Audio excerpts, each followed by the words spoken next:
Estamos en Värmland, una región de Suecia en la que el 25% de su economía depende de los bosques.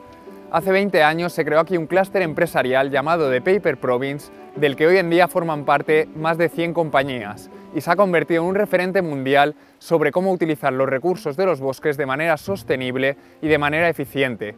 Además, ha generado empleo de calidad en una región que pierde población desde hace más de 50 años.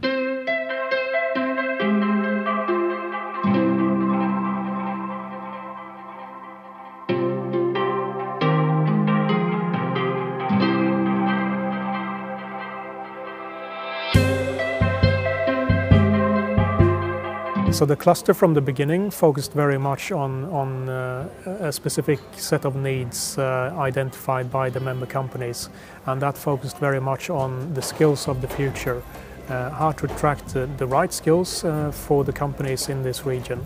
Since then, the cluster has broadened in terms of the sectors we work with.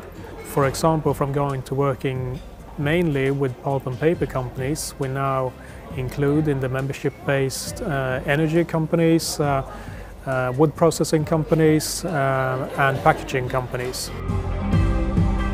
By combining the competencies in these companies, we believe we can create innovation. So actually what the focus of the cluster today is not on one specific set of issues or one specific issue, it's rather on the transition towards a forest-based bioeconomy. So in terms of the regional economy, many jobs in the region depend on the companies that are connected to the forest-based sectors or to the forest-based bioeconomy, as we choose to name it. What we've been able to do, I should say, is to focus on a concrete set of activities in EU-funded projects that contribute towards gender equality and really making companies in this region very concretely more gender-oriented or gender equal in the end. We are in a rural area, and many regions in Europe and are also rural areas, so we have many challenges that also other regions struggle with. There's many clusters in Europe, and we work together with some of them. We work together regarding cluster management, how to be more effective when helping SMEs, for instance.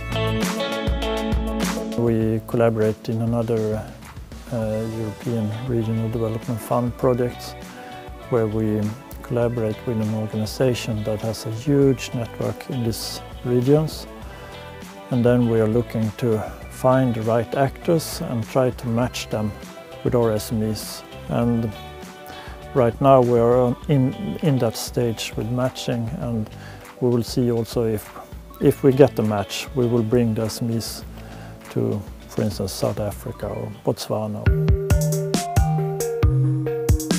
We supply the coating ability, the trials to develop new products for the society. Our focus now is to develop technology that will reduce the consumption of raw materials, energy, and also to find solutions where we don't use plastics. And we are in a very good way to do that. When you pack, for instance, food in recycled board, there is a risk for printing ink bind migration into the food, and it is considered eventually to be cancerogenic, so that should be avoided. And then for a period we developed technology to stop the migration into the food. Here in the middle of the forest we have one of Europe's most advanced pilot coaters, and we are very proud of that.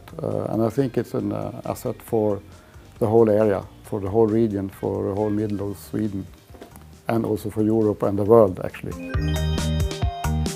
We put the base paper in here, and then we feed the paper through the machine up to the end here. We measure the base paper, how many grams per square meter it is, moisture content, ash content here. And we do the same at the end here.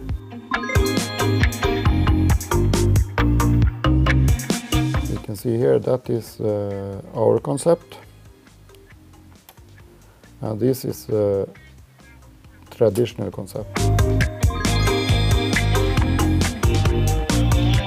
The fat is going through the layer of media directly, and in this case it stays on the surface. And actually I did the samples yesterday, and you can see what happens in a little bit more than 24 hours. During the last 3, 4, 5 years, the plastic situation has been more and more actual.